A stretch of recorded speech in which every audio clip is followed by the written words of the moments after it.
ಸಿಂಹರಾಶಿ, ಮನೆಯಲ್ಲಿ ಹಿರೀಕರ, ಉದ್ಯೋಗದಲ್ಲಿ ಮೇಲಧಿಕಾರಿಗಳ ಸಹಾಯವನ್ನು ಅಪೇಕ್ಷೆ ಪಡ್ತೀರಿ. ಅವರ ಸಹಕಾರ ಬೇಕು, ಬೆಂಬಲ ಬೇಕು, ಪ್ರೋತ್ಸಾಹ ಬೇಕು ಅಂತ ಹೇಳಿ ನೀವು ಅಪೇಕ್ಷೆ ಪಟ್ಟಾಗ, ಅದನ್ನು ಬಾಯಿಬಿಟ್ಟು ಕೇಳಿದಾಗ ನಿಮಗೆ ಅನುಕೂಲವಾಗತಕ್ಕಂತಹ ಸಾಧ್ಯತೆ ಹೆಚ್ಚಾಗಿರುತ್ತೆ. ಸ್ವಾಭಿಮಾನಕ್ಕೆ ಧಕ್ಕೆ ಬೇಡ. ಎಲ್ಲೂ ಕೂಡ ನಿಮ್ಮ ಸ್ವಾಭಿಮಾನವನ್ನು ಪಣವಾಗಿಟ್ಟು ನೀವು ಹೋರಾಟ ಮಾಡ್ತಕ್ಕಂಥದ್ದು, ಪಡ್ಕೊಳ್ಳೇಬೇಕು ಅಂತಕ್ಕಂಥದ್ದು ಬೇಡ.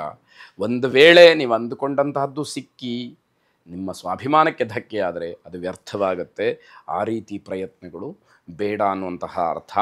ಶಿಕ್ಷಣ ಮತ್ತು ರಾಜಕೀಯ ಈ ವಿಚಾರಗಳಲ್ಲಿ ಯಾರಿಗೆ ಯಾವ ವಯಸ್ಸಿಗೆ ಅನುಗುಣವಾಗಿ ಅದರ ಅವಶ್ಯಕತೆ ಇದೆಯೋ ಅದರಲ್ಲಿ ನಿಮ್ಮ ಒಂದು ತುಡಿತ ಅಥವಾ ನಿಮ್ಮ ಬದ್ಧತೆ ಎಷ್ಟರ ಮಟ್ಟಿಗಿದೆಯೋ ಅದು ನಿಮಗೆ ಅನುಕೂಲವನ್ನು ಮಾಡಿಕೊಡ್ತಕ್ಕಂಥದ್ದಾಗತ್ತೆ.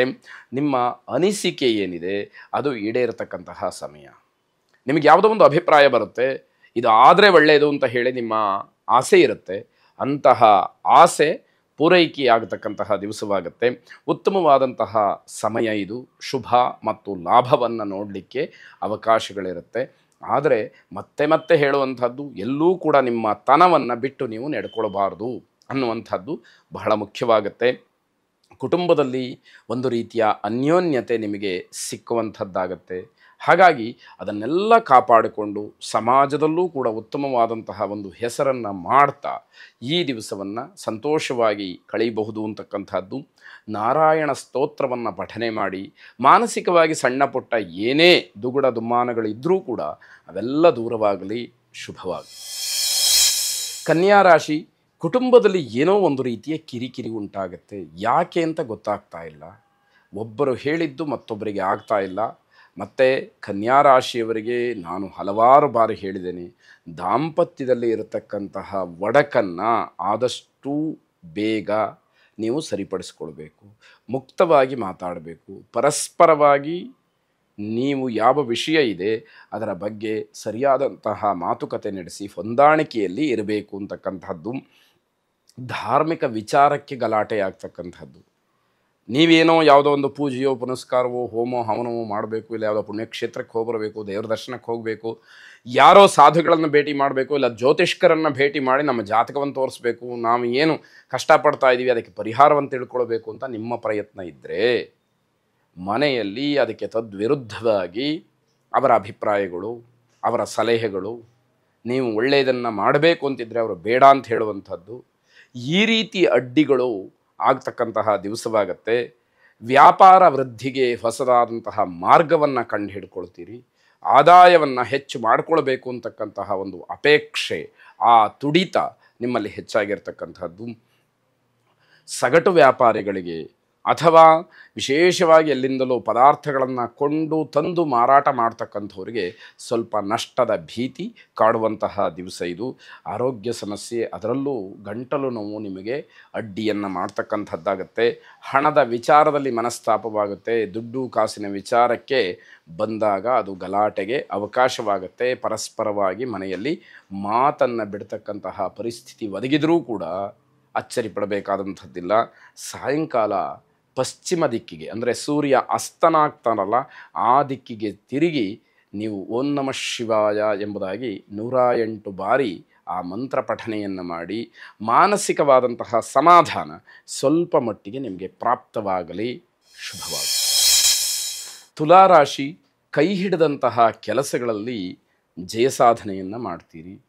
ಯಾವ ಕೆಲಸಕ್ಕೆ ನೀವು ಕೈ ಹಾಕ್ತೀರೋ ಆ ಕೆಲಸ ಗುರಿ ಮುಟ್ಟುವವರೆಗೆ ಹಠದಿಂದ ಛಲದಿಂದ ಕೆಲಸವನ್ನು ಪೂರ್ಣ ಮಾಡಿ ಗೌರವವನ್ನು ಪಡಿತೀರಿ ಅಂತಕ್ಕಂಥದ್ದು.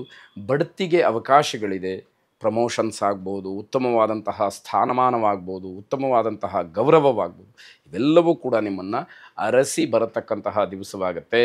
ಸಮಾಜದ ಕಾರ್ಯಗಳಿಗೆ ಸಹಕಾರವನ್ನು ನೀಡ್ತೀರಿ. ಸಮಾಜಮುಖಿಯಾದಂತಹ ಕೆಲಸ, ಸಾರ್ವಜನಿಕವಾದಂತಹ ಕೆಲಸ, ಸಮಾಜಕ್ಕೇನೋ ಒಳಿತಾಗತ್ತೆ, ಹಲವಾರು ಜನಕ್ಕೆ ಒಳಿತಾಗತ್ತೆ ಅನ್ನೋದಾದರೆ ನಿಮ್ಮ ಪರಿಪೂರ್ಣವಾದಂತಹ ಸಹಕಾರ ಇರುತ್ತೆ ಅನ್ನುವಂಥದ್ದು ಇಲ್ಲಿ ಗೊತ್ತಾಗುವಂಥದ್ದು.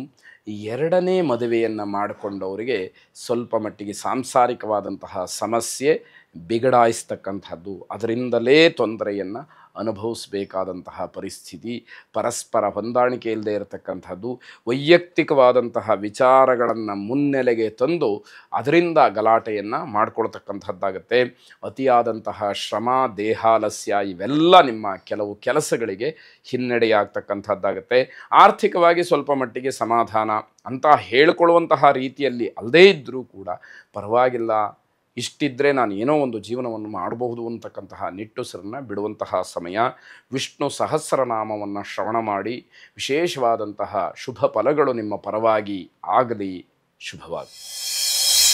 ವೃಶ್ಚಿಕ ರಾಶಿ, ಉದ್ಯೋಗ, ವೃತ್ತಿ, ವ್ಯಾಪಾರ, ವ್ಯವಹಾರ ಇದರ ಬಗ್ಗೆ ಎಲ್ಲ ಆಳವಾಗಿ ಚಿಂತನೆಯನ್ನು ನಡೆಸ್ತಕ್ಕಂತಹ ದಿವಸ. ಏನು ನನ್ನಿಂದ ಬದಲಾವಣೆ ಆಗಬೇಕು, ಹೇಗೆ ನಾನು ವರ್ತಿಸಬೇಕು, ಅಥವಾ ಯಾವ ರೀತಿಯ ಒಂದು ಬದಲಾವಣೆಯಿಂದ ನನಗೆ ಲಾಭ ಆಗುತ್ತೆ, ಹೀಗೆಲ್ಲ ಆಲೋಚನೆಗಳನ್ನು ಮಾಡ್ತಕ್ಕಂತಹ ದಿವಸ. ಸರಿಯಾದಂತಹ ಆಹಾರವನ್ನು ಸೇವನೆ ಮಾಡಿ. ಯಾವುದೋ ಕಾರಣಕ್ಕೆ ಆಹಾರದಲ್ಲಿ ವ್ಯತ್ಯಯಗಳಾದರೆ ತೊಂದರೆಯನ್ನು ಅನುಭವಿಸಬೇಕಾಗತ್ತೆ. ಅದು ಕೇವಲ ಇವತ್ತಿಗೆ ಮಾತ್ರ ಅಲ್ಲ, ಇವತ್ತು ಸೇವನೆ ಮಾಡಿದಂತಹ ಆಹಾರ ನಿಮಗೆ ಯಾವತ್ತೋ ತೊಂದರೆಯನ್ನು ಕೊಡಬಹುದು ಅನ್ನುವಂಥದ್ದು ಎಚ್ಚರಿಕೆಯಿಂದ ಗಮನಿಸಬೇಕಾದಂಥದ್ದು. ಅಜೀರ್ಣದಂತಹ ಸಮಸ್ಯೆ ನಿಮ್ಮನ್ನು ಕಾಡುತ್ತೆ. ಅದು ನಮಗೆ ಗೊತ್ತಾದರೆ ನಾವು ಬಹಳ ಮಿತವಾಗಿ ಆಹಾರವನ್ನು ಸೇವಿಸಿದರೆ ಇಂತಹ ಸಮಸ್ಯೆಗಳಿಂದ ನಾವು ಪಾರಾಗಬಹುದು, ಈ ಸಮಸ್ಯೆಗಳು ಬರದೇ ಇರೋ ಹಾಗೆ ನೋಡಿಕೊಳ್ಳಬಹುದು ಅನ್ನುವಂಥದ್ದು. ಬೆಲೆ ಬಾಳ್ತಕ್ಕಂತಹ ವಸ್ತುಗಳ ಬಗ್ಗೆ ಸ್ವಲ್ಪ ಜಾಗ್ರತೆಯನ್ನು ವಹಿಸಿ. ಅದು ಹಣವೇ ಇರಬಹುದು, ಚಿನ್ನ, ಬೆಳ್ಳಿ ಇತ್ಯಾದಿ ಬೆಲೆ ಬಾಳ್ತಕ್ಕಂತಹ ದ್ರವ್ಯಗಳೇ ಇರಬಹುದು, ಅಥವಾ ನೀವು ಉಪಯೋಗಿಸ್ತಕ್ಕಂತಹ ಯಾವುದೇ ಬೆಲೆ ಬಾಳ್ತಕ್ಕಂತಹ ಸಾಮಗ್ರಿಗಳಿರಬಹುದು. ಇದರ ಕಳವು, ನಷ್ಟ ಅಥವಾ ದುರಸ್ತಿ ಇದೆಲ್ಲದಕ್ಕೂ ಅವಕಾಶಗಳೇ ಇರುತ್ತೆ. ಅದಕ್ಕೆ ತುಂಬ ಜಾಗ್ರತೆಯನ್ನು ವಹಿಸಬೇಕಾದಂಥದ್ದು. ಮನೆಯವರ ಸಲಹೆ ಏನಿದೆ ಅದು ತುಂಬ ಅಗತ್ಯವಾಗಿರುತ್ತೆ. ಯಾವುದೋ ಒಂದು ಕೆಲಸಕ್ಕೆ ಹೊರಟಾಗ ಮನೆಯವರು ಬೇಕು ಬೇಡಗಳನ್ನು ಹೇಳಿದರೆ ಅದನ್ನು ಅನುಸರಿಸಿದರೆ ನಿಮಗೆ ಒಳ್ಳೆಯದು ಅಂತಕ್ಕಂತಹ ಸೂಚನೆ. ಹಣದ ವಿಚಾರದಲ್ಲಿ ಲೆಕ್ಕಾಚಾರವನ್ನು ಸರಿಯಾಗಿ ಇಟ್ಟುಕೊಳ್ಳಿ. ಯಾವುದೋ ಸಂದರ್ಭದಲ್ಲಿ ಸಮಸ್ಯೆಯನ್ನು ಮಾಡಿಕೊಳ್ಬೇಡಿ. ಇವತ್ತು ಆಗತಕ್ಕಂತಹ ವ್ಯತ್ಯಯಗಳು, ಬೇಜವಾಬ್ದಾರಿತನ ಮುಂದೆ ಯಾವತ್ತೋ ನಿಮಗೆ ತೊಂದರೆಗೆ ಕಾರಣ ಆಗಬಹುದು. ಆ ಒಂದು ಸರಿಯಾದ ಎಚ್ಚರಿಕೆ ಇರಲಿ. ಇನ್ನೂ ಒಂದು ಮಾತನ್ನು ಹೇಳಬೇಕು ಅಂತಂದರೆ, ರಾಮನ ಲೆಕ್ಕ, ಕೃಷ್ಣನ ಲೆಕ್ಕ ಅಂತಕ್ಕಂಥದ್ದು ಬೇಡ. ಅದು ನಿಮಗೆ ತೊಂದರೆಗೆ ಕಾರಣವಾಗುತ್ತೆ. ಆ ಎಚ್ಚರಿಕೆ ಇರಲಿ ಅಂತಕ್ಕಂಥದ್ದು. ಸುಬ್ರಹ್ಮಣ್ಯನನ್ನು ಪ್ರಾರ್ಥನೆ ಮಾಡಿ. ಶುಭವಾಗಿ.